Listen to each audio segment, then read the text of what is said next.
Children, today we are going to do the poem The Last Bargain, okay, from the Honeydew.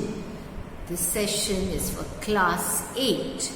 The poem traces the search of the poet for a bargain which can give him an ultimate satisfaction. Okay, see, now this is about that bargain. Therefore, one day he sets out to find work. As he walks on a stone-paved road, a king with a sword in his hand. You can see the picture there. In his right hand, the king has a sword. He is holding a sword, talwar in Hindi.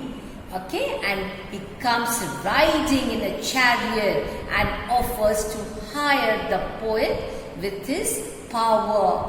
But the poet declines the offer.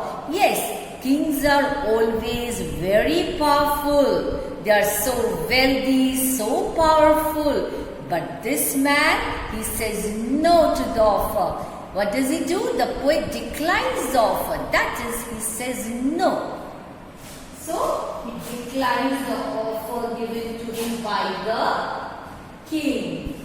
Okay, let's see what happens next. Around midday, the poet meets an old man with a bag of gold.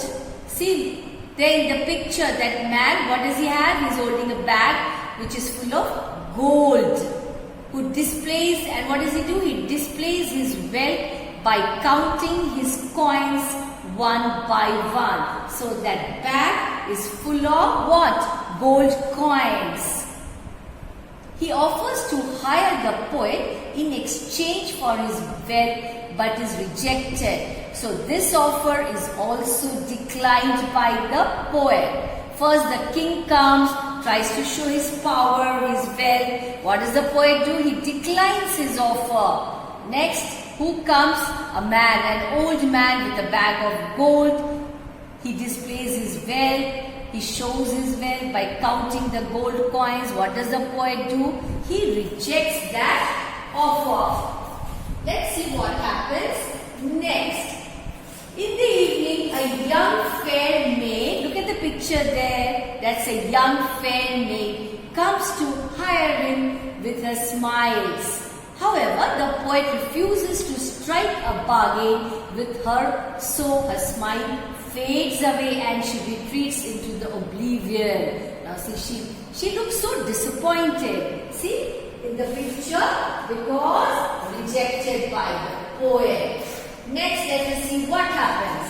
The poet moves on still in search of a soul-satisfying work. He seemed to be in search of some work that would make him feel free and happy. So he wants to be free and happy. Finally, what happens? The poet meets a child. See there in the picture, a small child is playing with seashells.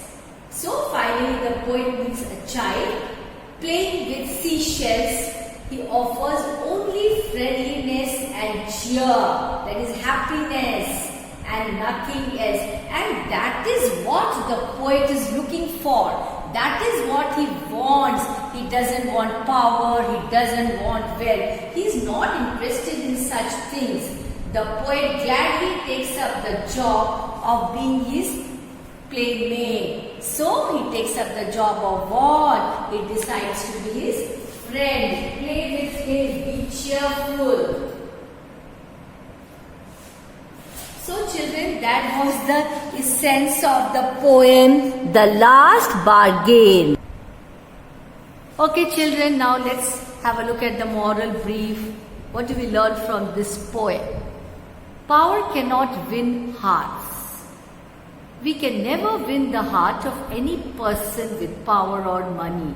See here in this poem, the king tried to win the heart of the poet with his power and money, but he failed to do so.